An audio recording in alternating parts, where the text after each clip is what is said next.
When the air is thick and the road is long, it's easy to forget how to sing your song. But dreaming can only get you so far. With dust in your eyes, not knowing where to start.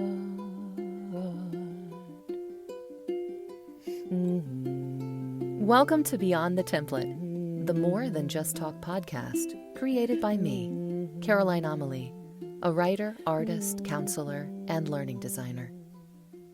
Today I will explain why 35 weeks, what I've been going through on my own journey. And this week, we will be connecting and applying our needs to problems we want to solve.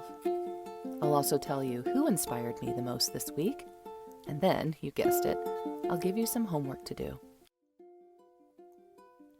Follow your dreams, move through precision.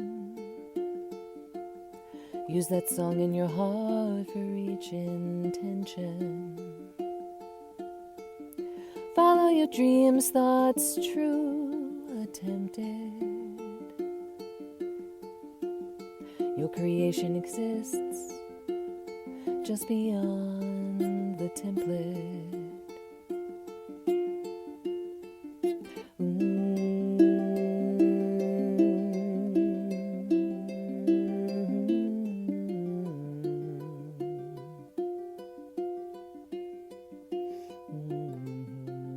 Hi there, it's Friday, and the start of week 2. Are you giving yourself a break? Maybe you're listening while tapering off from the week's hard work, or sitting with a hot drink somewhere, or even soaking up some sunlight. The weekend is on its way, and I hope you'll make time for yourself in the coming days to put your dreams and your goals first. Even small actions make a difference. Last Friday, I went into why I started this podcast. The real and vulnerable reasons. I shared why being creative is something I pursue, even as an act of self-care, resilience, and rebellion. And I got us started on the right track together. If you missed it, I highly recommend starting there. Everything we do from here on out will be built on that first episode, and each following episode should be listened to consecutively, one step at a time. You should definitely consider grabbing each week's content instead of trying to jump into the middle. Here are all of the ways you can follow along this season. For those that don't have time to listen, or prefer to read or even skim, after each episode is published on Fridays, I add the full transcript covering what you need to keep going on my blog. For those who focus better with visuals, I post this to my YouTube channel on Fridays as well. There you'll find video with closed captions and a sound wave to grab a hold of. For those who are on their phones and just need the main takeaways, I post one short clip each week to my Instagram, LinkedIn, Blue Sky, and X account on Sundays. And on my blog, I also have a free digital download to grab with key points, takeaways, and homework. This is meant for everyone, no matter your preference for media. There's absolutely no reason why you can't keep yourself accountable over the next several months. I've got you all covered. Lots of stuff happened this week, and per usual, as someone who moves through the world best by responding to it, I was inspired to move forward in a bunch of new ways. Experimentation and growth are my favorite. Several people told me in our first episode last week that it was a bit heavy. Yes, I am someone who believes in authenticity, intimacy, and true connection. I plan to be absolutely real with you. I will put it all out there. The world is going through it. We all are. And we're all feeling lonely, I think. It's hard when social media has become the main outlet for so many of us. And even if you have a ton of friends, quite often it might feel like you are the only one thinking what you are thinking and feeling what you are feeling right now. That's why I hope this podcast can be of service. I also had a listener tell me that they are writing and painting right now, where publishing their work is a long-time dream, and painting is a new outlet for self-care. I'm thrilled they're pursuing this. Please comment or DM me on one of my social platforms to tell me your stories as we go along. My first listener shout-out goes to Vanessa in New York City for their resolution to share their voice and vision with the world. Things that inspired me to keep going included a new experience house-sitting for trusted house sitters. I'll be sharing more about this eventually. It is part of the big plan for the season. I also met with one of my mentors, had some deep conversations with AI and the I Ching, and have been following some huge astrological movements this week. Here's me coming out as an astrology lover to the world. It's not a fad. I've been learning about it since I was a child. I am someone who does not knock anything if it can help me move forward, expand my mind, be excited and confident in life, and connect to a spiritual sense of self. The universe is wild. It's amazing. I love anything that brings humanity upward and onward. So after some thinking this week, I plan to start including the good news of the week again. I was posting these earlier this year as individual social media plugs, and my followers really loved it. So I'll be doing that again, but through the podcast. News I share will be aligned with education, creativity, and innovation. I also completely forgot to mention that I'm self-producing this podcast on my own, and I'm learning as I'm going. So if you have any feedback, send it along. I hope to get better and better, and it's so important to me that I'm meeting the needs of my listeners. Finally, I want to share a secret with you. My ultimate dream is that some of you will be working on similar projects and can collaborate and connect with one another directly. My dream for this podcast is to ultimately build positive and healthy community connections, and that we can collectively create a better world together. This is something AI will never take away. This is something so damn important for humans, especially right now in the world. We are meant to commune. So as a bonus on my socials, I encourage that my listeners chat with one another in the comments on what you've been working on, discovering, and are excited about. And to help get the conversation started, I'm going to add a prompt for you to interact with in the comments each week for the remainder of the season. This week's prompt: what listener names do you like best? Last week I listed them. Did you catch them all? I called you my strategists and scribblers, thinkers and tinkerers, engineers and imagineers, note-takers and nomads, and planners and poets. So vote on one of my socials which pair you like the most. Links for all my channels can be found in the description. P.S. If you have any ideas for listener name pairs that you like even more, drop them in the comments as well. Okay, week 2. Let's get to work. In addition to being into some eccentric things, I am a learning expert with a background in counseling and design, which I honestly have a monopoly on. No one out there is like me. With my powers and expertise combined, that is a Captain Planet reference, process and strategy are both crucial for getting to the finished line in my work and my life. I designed this podcast to follow a traditionally researched and well-established pathway towards successful project completion. I'm sure some of you are thinking, this is going to take forever. Why does it need to take so long? Why can't we just jump into the work? Well, you can, absolutely. To be honest, there are other systems that allow for what we call in the learning design space iterations. The work loops in on itself. So rather than do the research in advance, what we're doing right now, there are some that throw themselves into the deep end only to learn they didn't jump in with everything they needed. I liken this to the person who ends up going to the home improvement store 5 times in one weekend because they were so ready to fix whatever they needed fixing, they didn't give themselves time to measure, remember to bring a sample with them, take photographs of the finishing, etc. But guess what? The project does get done eventually, just in a different way. And that information, which was missed at the beginning, it ends up being learned through mistakes. I wholly approve. Seriously. We most likely all will need to pivot or end up in surprising positions as we go along as well. But I really want us to be slow and steady together. Mostly because I'm a responder in my gut. And I'm responding to the people I know who feel overwhelmed and overloaded right now. They are juggling all of the things in life already. So tiny steps towards their dream and creative approach is best. It's like any other craft. If you learn the slow and tedious way first, you won't miss any steps when you're ready to head forward at full speed, iterations included. As I said last week, the first thing any of us should be doing is defining the needs of our projects. In my own assessment of needs last week, I identified normative, comparative, felt, and expressed needs based on the version of me that I feel I should be at this point in my life, in comparison to my generation and my made-up-in-my-head ideal version. Here's what this means for me. My friends and family can attest that I've recently been talking more about making changes in my life, including how important it is for me during this phase to show up as I am without masks.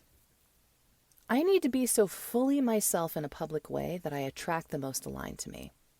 Playing around with this idea, the first thing that I did to push myself was share my own songwriting online. I was shaking and physically ill the entire day leading up to filming myself and posting me and my little ukulele. But people liked it. That was a pivotal moment which led me to feeling confident enough to post my first podcast episode last week. And, if you picked up on it, write my own theme song. Yes, that is me singing and playing ukulele. Doing all of this gave me the same feelings, by the way, same anxieties, but I posted anyway. This is my rebellion. Showing up as I am to find others who need to see someone like themselves doing something. I'm completely over the superficial fake influencer celebrity without substance stuff that has been shoved into my face since I was a little person. We need real heroes right now, so here I am, feeling ill, feeling cringy, feeling afraid, and doing it anyway. In terms of creativity as rebellion against the shackling consumption society has built to keep normal people low, identifying needs isn't just about creating for creativity's sake. I have true artists in my life, and let me tell you, yes, some of them create for themselves without an agenda, of course. I love an artist. But I am a designer. I would like to propose we each create something which makes an impact on both our sanity and well-being, and also those around us. Last week, I went into this more, and I listed just about anything and everything someone might seek to create, or manifest if I were to use the overpopularized term. People are seeking to create new lives for themselves, new relationships, new artistic endeavors, new businesses or streams of income, improvements to their homes and friendships and families. We are all seeking the right new opportunity. But I uphold by taking action, we will hit goals, which might or might not be our original ones, but ultimately, absolutely, will be new, exciting, uplifting, and empowering. And anyone that can consume can also create. If you, like me, do best when you're sparked versus coming up with ideas on your own, here are some ways I believe creativity makes a direct impact on the world around us. Consider creating a course or workshop that spreads knowledge and expertise in a field you are passionate about. Event which pulls others together over a shared mission or passion. First business which serves your community. Script for a film or play providing the thought leadership for those who see it. Song or choreography piece that inspires others. Community mural that makes someone smile and adds beauty to the neighborhood. Organization or club to help with isolation or loneliness. New or stronger relationship with a loved one. Book that teaches or advocates. Community garden project. Environmentally friendly home improvement project. Stronger and healthier family unit, social life, or romantic life, or even a new and improved version of yourself. Within this process towards change, identifying needs isn't enough. In my own process, I had to figure out what the main problems are which my needs address, and whether or not creative solutions will solve them. I needed to know that my project has a purpose directly linked to my identified needs.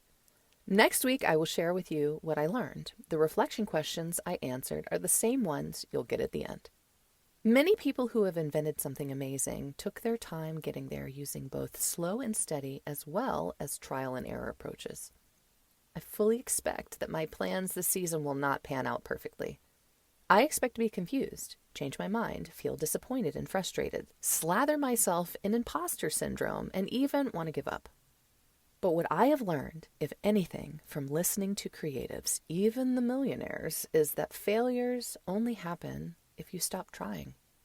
The continuous trying makes for success. Maybe it won't look like what you intended, but something new and amazing will happen. My expander this week is chemist Stephanie Kwolek, born over 100 years ago from 2 Polish immigrants in Pennsylvania, USA.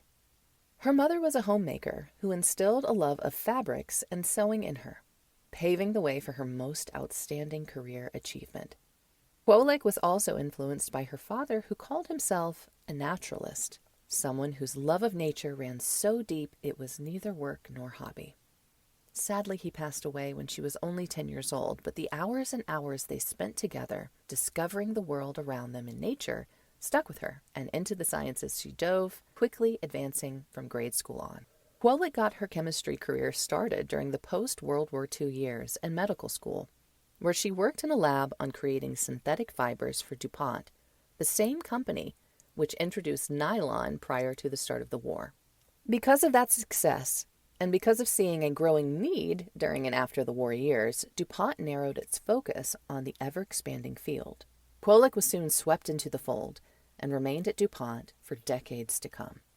Kwolek filed 28 patents during her 40-year career researching polymers, but she is most well known for her work over 10 years on aromatic polyamides, where she invented a polyphenylene terephthalamide, one of the first ever prepared liquid crystal polymers, which was eventually released under the commercial name Kevlar, now used in more than 200 applications, including gloves, sleeves, jackets, coverings for cuts, abrasions, and heat, sports equipment, vehicle parts, firefighting gear, airplanes, and the most well-known use, lightweight bulletproof vests.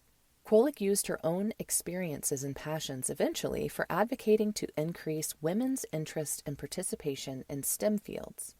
In her later years, she was a speaker and teacher for those who might not have otherwise considered a career in a male-dominated field. She's incredible, in my opinion. Her gains in life didn't happen during a weekend boot camp, a 3-week web series, or even a year of her life.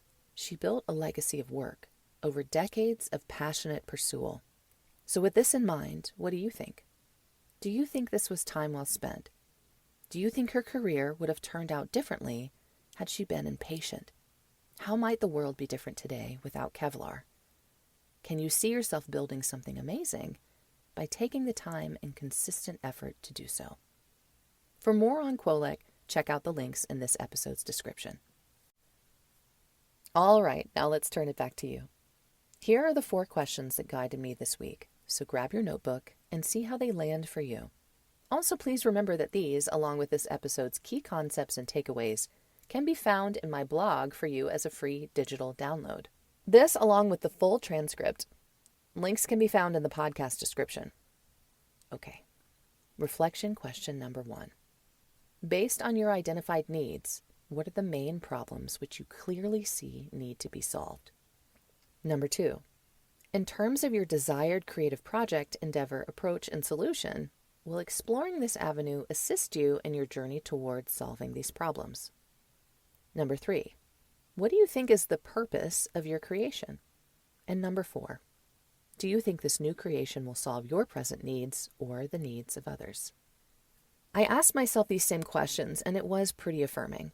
I hope these help you feel that you're on the right path. That's the whole point. In a world full of options, decision fatigue is so real. When you are intentional at the beginning and think it all through, there's no room left for, what if this isn't the right way? You know it will be. Thank you all for joining me. We're done with needs. Next week, we'll begin considering the characteristics and traits which are relevant to your project for whoever the project is for, whether it's for you, your loved ones, your community, your students, or customers. I'll tell you about the problems I hope to solve and share with you about someone who found a creative solution to address the needs of those on both sides of a war. Thank you for listening to Beyond the Template. You're doing great. Keep it up. Keep it creative. My name is Caroline Amelie LeBoeuf. I have a degree in art and in counseling, and also professional level certificates in educational advising and learning design and technology. Roles I have carried include illustrator, photographer, writer, traveler, mentor, instructor, and most recently, entrepreneur. If you are curious to learn further about the work I offer my clients, check out camelidesigns.com. That's camelidesigns.com.